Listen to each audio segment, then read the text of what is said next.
The day I had the heart attack, I was down at Dana Library, actually moving furniture for COVID, and came up here, had a headache, went out on a loading dock. Next thing I knew, I was dizzy, laying on a loading dock. I hit my last call, which was Tommy Scanlon. Told him, Tom, you got a problem, you got to come out of the loading dock. So he walked out there thinking I was going to tell him about a flood or power failure as normal, and he sees me laying on the loading dock.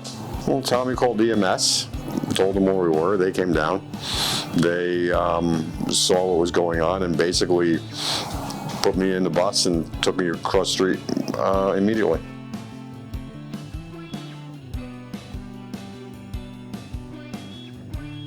Not sure of how long, but I was dead. I was dead. I'm coming up on as my daughter would say, on my 2-year birthday. There you go. And she asked me to start acting my age.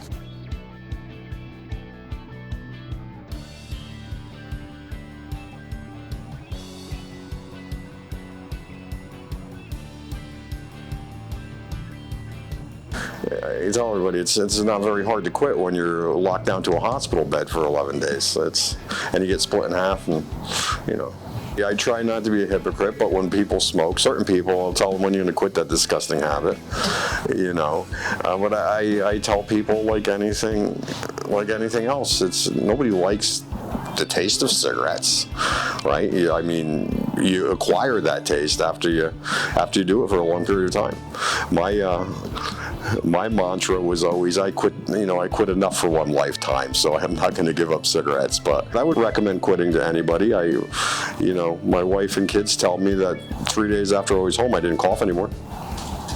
So within 2 weeks, I was starting to cure from 44 years of smoking.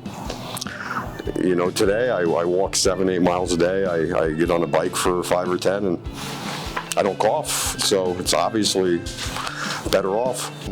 Admitting to my addictive personality here, and walking in the Peloton is my new smoking.